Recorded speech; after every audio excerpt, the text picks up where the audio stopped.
So the trailer for Sonic the Hedgehog 3 just came out and it looks amazing. I am so excited to see it. But what I want to do here is, in light of this, I want to give you guys the origins and powers of Shadow the Hedgehog. So we'll cover the origin first, and then we'll go into his powers and what makes him different from Sonic. And one of the crazy things here, when he becomes Super Shadow, he becomes the most powerful character in the entirety of the Sonic mythos. So Shadow's origin was actually part of something called Project Shadow, but there's three components to this. There's a character called Black Doom. There is Gerald Robotnik, who's basically the father of Dr. Robotnik as you know him from the Sonic mythos. And then there's Maria. And each one of these all play a very significant role in Shadow's evolution. So starting with Gerald Robotnik, it's the easiest way to kick this all off. The idea was that he ended up working on Project Shadow, which was kind of under the umbrella of a larger project focused on creating the ultimate life form. It was largely a government initiative, which is to say they were looking to basically harness immortality and raw power. And initially, Gerald didn't want to be a part of it because he felt like it was too close to playing God, right? It's one thing to mess around with science and technology. It's another to start creating life. But what ended up happening is his granddaughter, Maria, contracted a terminal illness. And so because of the fact that the whole idea of the ultimate life form was predicated on harnessing immortality, it led to Gerald basically becoming a part of the whole thing under the hopes that he could actually harness this energy and then basically cure his granddaughter. And so when he officially came on board the project, this is where you see the involvement of Black Doom. And Black Doom was actually kind of a herald for a set of events that were going to unfold 50 years later. Those events aren't really going to be a big part of the discussion here just because it takes place after the events of Sonic Adventures 2, which is where Shadow was originally introduced into the Sonic mythos. But Black Doom is important when it came to the creation of Shadow. The reason for this was because Gerald wasn't able to basically create Shadow on his own and not even really able to create the ultimate life form on his own. But Black Doom was essentially an alien, right, from a place called the Black Comet and was part of a race called the Black Arms. The idea was that in 50 years they were going to invade Earth and all that kind of good stuff. What ended up happening was because Gerald's desperation to save his granddaughter was so intense, what he ended up doing here was allying himself with Black Doom and then used some of his DNA to create Shadow. But it wasn't as though Shadow was created as the first project. In fact, before Shadow, you had what was called BioLizard. The issue with BioLizard was that it was just kind of like this uncontrollable being that was essentially very weak. And when I say weak, I simply mean that its raw power wasn't enough. It required like aids, technology, different things like that. But to be able to function in and of itself, it simply just wasn't there. And so by and large, that whole thing was discarded. This is what led to the introduction of Shadow. But Shadow's entire DNA structure was actually built using Black Doom as a framework. And so because Black Doom's DNA was used to create Shadow, that's why we brought his character into the discussion. Now, this is where Maria comes into play beyond simply just being the motivation for why all this transpired in the first place. And the reason why I say that is because as part of Project Shadow, Shadow himself was created on the Space Colony Ark. But basically, he spent his existence or early days removed from like humanity as a whole. While he was given like a heart and a soul, quote unquote, by Gerald, under the idea that at a future point in time, Shadow, because of the vast amount of energy and power that he had, would actually be able to defeat Black Doom and Black Arms when they showed up on Earth to basically invade it and destroy it, that Maria was the kind of linchpin that actually humanized Shadow the Hedgehog, because she's the one that started teaching him about the world beyond the sterile labs and actually giving him a connection to humanity. What ended up happening though is the government basically made the decision that Shadow was simply too dangerous. And so they raided the compound and Maria was ultimately killed. Now Shadow was sent to Earth in this process, but what this did with the death of Maria is it kind of just sent him into an unhinged state where he was just driven by tragedy and loss and sadness and that kind of stuff. And so he basically just decides that the Earth has to go. And this is where I want to get a little philosophical for a second, right? If you guys will bear with me here, because while Sonic and Shadow may look similar on the surface, albeit like different color schemes and whatnot, and the fact that they're super fast hedgehogs, which is a statement I never thought I'd make on this channel.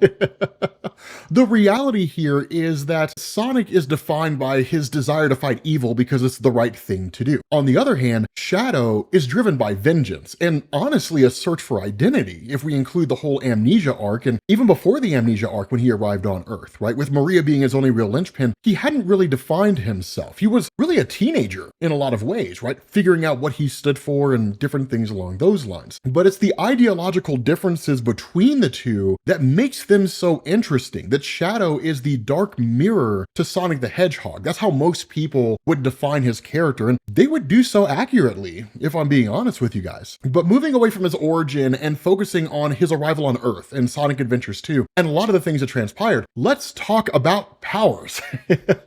Because I feel like that's the thing that a lot of people are really interested in. So again, these guys are both super fast, right? Which is what you would expect from two hedgehogs that are basically mirrors of each other, and one of them is the star of the show. The big difference between Sonic and Shadow in terms of their speed is that Sonic's speed is his natural ability. Shadow's is actually a result of technology, that he wears what are called air shoes that give him this incredible level of speed. And they actually produce jet streams that allow him to kind of hover and then skate at super high speeds, which honestly gives him a pretty unique edge in mobility and maneuverability. But the most distinctive power that Shadow possesses is what's called chaos control, because this ability allows him to actually warp time and space, which gives him crazy advantages when it comes to his physical prowess. Because using chaos control, he can teleport various distances, and he can even slow down time to gain an edge in any particular fight that he's in. And you saw this in the trailer. I would say in that scene where Knuckles goes to punch him and time slows down, that's not doing slow motion for the sake of showing how awesome this moment is. That's actually Shadow slowing down and controlling time. And then of course you also saw him teleporting around. What's interesting here is the ability to stop time and move to another location. While it is a really cool power, functionally it is no different than teleportation as far as the person that you're fighting against perceives things, right? One minute you're there, the next minute you're over there. So again, it all kind of amounts to the same thing. But chaos control is not the only thing that Shadow can do. He can also unleash what's called the Chaos Spear, which is actually a technique that allows him to launch bolts of chaos energy at people. And these things can paralyze, they can injure, which kind of goes towards the idea that Shadow is more than just being able to manipulate space and time, that he also has like offensive capabilities. And when you combine this with the fact that he is prodigious when it comes to being a hand-to-hand fighter, well, it's no wonder this guy is ridiculously overpowered in the Sonic mythos. But one of the most intriguing aspects of Shadow's abilities are what are called limiter rings. There is a caveat here. As far as I'm aware, the limiter rings only appear in the Sonic X anime. I'm sure there are people who already knew that and were immediately taken to their keyboards, but as soon as I said it was in the anime, they're like, oh,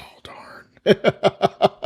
They were looking to be upset in the comments, but in all seriousness, right? Like once these limiter rings are removed, it just takes Shadow's powers off the rails. It's not as powerful as he is when he's like Super Shadow. That's a whole different level of power, but he's powerful nonetheless, because removing the limiter rings by definition removes the limits on his powers, and they amplify his strength and speed, but he can't do it for lengthy periods of time because it really just exhausts him. But again, that's largely confined to the anime, and as far as I'm aware, it doesn't appear in any of the video games, not even the Shadow video game that Sega put out there. But moving into the idea of Super Shadow, much like you would expect when you look at like Super Sonic, Super Shadow's abilities are amplified several times over. And again, it's when he basically just harnesses the Chaos Emeralds. But everything he does is amplified immensely, right? He becomes quite literally the most powerful character in the entirety of the Sonic mythos. I don't know exactly how you would quantify it. I'm not aware of there being any kind of like numerical values in terms of like how his power increases exponentially. It's not like when Goku goes Kaioken and it like amplifies his powers 10 times over or something like that. It just amplifies his abilities in such a way to where he's able to pull off these monstrous feats. Like when he defeated the entirety of the Black Arms race, that was absolutely nuts. But yeah, Shadow's crazy overpowered and he's really, really cool. But it is important to understand that despite how it may look in the trailer, Shadow is not just an evil version of Sonic. He's a lot more complex than that. And anybody who is a super hardcore Shadow fan will tell you that, right? That the difference between him and Sonic is, again, more ideological than anything else. That Shadow is kind of an anti-hero in a lot of ways. He's kind of an on-again, off-again ally of Sonic, but sort of does his own thing. If I had to make a comparison here, and I know people in the Sonic mythos are going to be pissed off, I know if somebody's like, don't say it, don't say it, I would argue Shadow is Sonic's Vegeta. If I had to make a comparison here.